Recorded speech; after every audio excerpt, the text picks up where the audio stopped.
I rented a house in the mountains to finish an important project.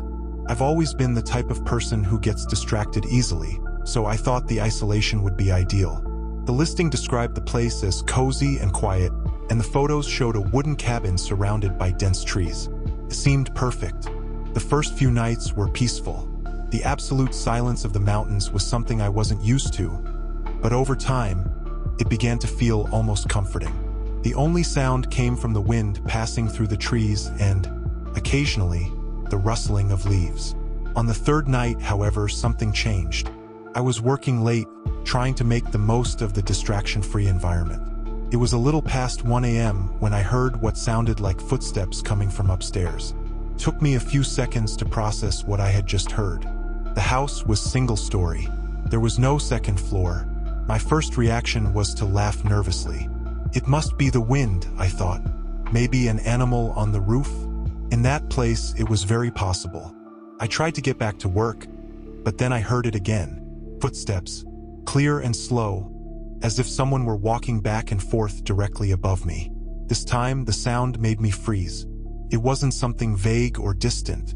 It was heavy, the distinct sound of old wood creaking under the weight of something or someone. I grabbed my phone and started filming, trying to capture the sound as proof so I wouldn't feel crazy.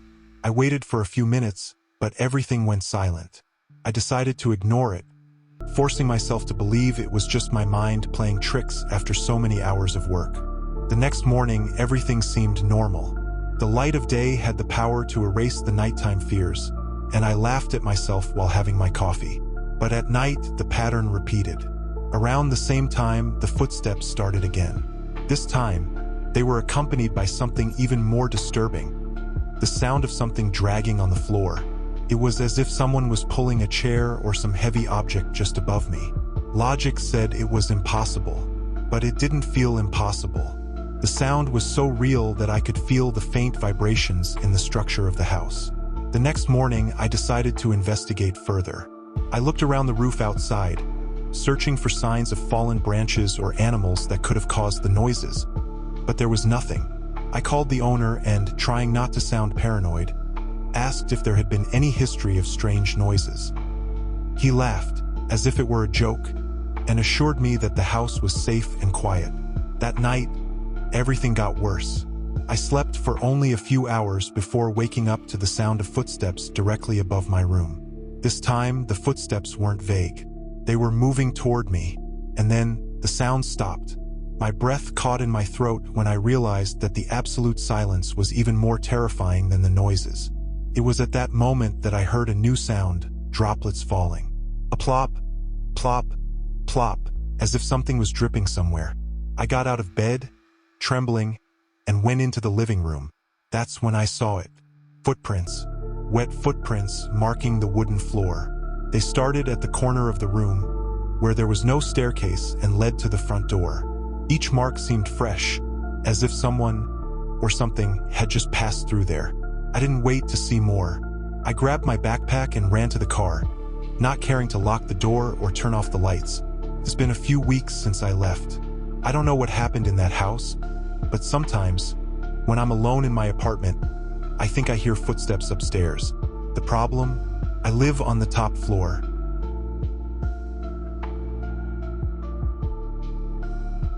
I've been working as a pizza delivery driver for 2 years. I've been through all kinds of situations. Drunk customers, people trying to pay with coins, even dogs that won't let me get close to the gate. But none of that compares to the night I thought I wouldn't make it home. It was a Friday, close to midnight, when I got an order for a remote neighborhood on the outskirts of town. The place was at the end of a narrow road, surrounded by dense trees. I'd delivered around there before, but never on that specific street. When I arrived, the house gave me an immediate chill. It was an old building with peeling paint and an air of abandonment. All the windows were covered with heavy curtains, as if the outside light was forbidden to enter. There were no lights on the porch, only the darkness broken by the headlights of my motorcycle. I got off, pizza in hand, and approached hesitantly. The absolute silence was uncomfortable. I rang the doorbell and waited. Nothing. I rang again, and after a few seconds, I heard slow footsteps coming from the other side of the door. The woman who opened seemed out of place, like she didn't belong there, or at that moment. She was thin, pale, with deep dark circles under her eyes and an empty expression. She barely moved to open the door, as if every gesture took effort. But what really bothered me were her eyes. They were fixed on me, unblinking, emotionless. "The pizza's here, ma'am," I said, trying to sound normal, but my voice came out quieter than I expected. She took a while to respond. She just stood there, staring at me, as if processing my words. Then, slowly, she extended her arm to take the pizza. While I waited for the payment, the silence between us became unbearable, until she finally spoke, in a barely audible whisper. "Get out of here before he realizes you've arrived." My mind froze. Before I could ask what she meant, I heard it. Footsteps, heavy ones, coming from inside the house. They started slow but quickly became faster, as if someone was running toward us. The woman took a step back, holding the pizza with trembling hands. Her gaze, which had been fixed on me, was now turned to something behind me, and the expression on her face was one of pure terror. I instinctively turned, expecting to see something, or someone, but the hallway behind me was engulfed in darkness. There were no lights, but I could feel a presence. Something big, something that made me want to run and never look back. I didn't need another warning. I ran to my bike without looking back, nearly tripping along the way. As I revved up to get out of there, I had the impression of seeing something in the window, a tall, misshapen shadow, as if someone was watching me from inside the house. I never returned to that neighborhood after that. I told a few coworkers about the incident, but no one seemed to take it seriously. They said it was probably just a weird house with weird people, but I know it wasn't that. Sometimes at night, I still think about the woman, that expression of panic on her face. I wonder what happened after I left, and if he realized I was there.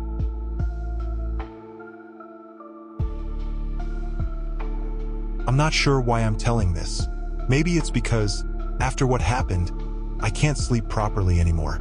It was one of those nights when sleep just won't come. After tossing and turning for hours, I decided to grab my phone.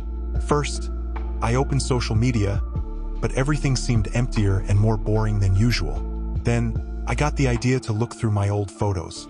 Maybe something there would make me feel nostalgic or at least distract me. There were photos from trips, parties with friends, bad selfies I never deleted. Some made me laugh. Others made me long for moments that now seemed so distant. But as I kept scrolling, I found something that froze my spine. It was a photo I didn't remember taking. The image showed my bedroom. The perspective seemed like it was taken from someone standing near the door. The faint light from the hallway was on, partially illuminating the space. My bed was there, messy as always, but it was what was in the corner of the photo that made my heart race. There was a shadowy figure standing in the corner of the room, almost pressed against the wall. It looked tall and thin, but the details of its body were hard to make out. The face, though, was unmistakable. It was turned directly towards the bed, but the eyes, they were like holes, deep and empty. At first, I thought it was some sort of edit or a glitch in my phone. One of those random photos the phone takes by itself, you know? But when I looked at the date of the picture, my blood ran cold. The photo had been taken that same night. The time? Just a few minutes before I woke up and grabbed my phone. For a moment, I was paralyzed, trying to rationalize it. Maybe it's a prank from someone, I thought, but my apartment door was locked with the chain on as always. I live alone. There was no one else there. At least that's what I thought. I looked around, my heart racing, expecting to see some movement in the dark corner of the room. Nothing. Everything was silent, except for the sound of my own heart pounding in my ears. I tried to convince myself it was a glitch. Something must have gone wrong with the phone. That was the only explanation. So, I went back to the gallery to look at the photo again, but it had disappeared. I searched through all the folders. Nothing. It was like it had never existed. The feeling of relief was brief, until I realized something worse. I could swear the figure in the photo was looking at the bed. But now, thinking about it, It seemed like it was looking at me. That night, I couldn't sleep. I kept all the lights on and my phone in hand, recording everything around me. But nothing happened. The following days were strange. Sometimes, I feel like there's something wrong in my house. The door creaks at odd times. I feel cold drafts that I can't explain.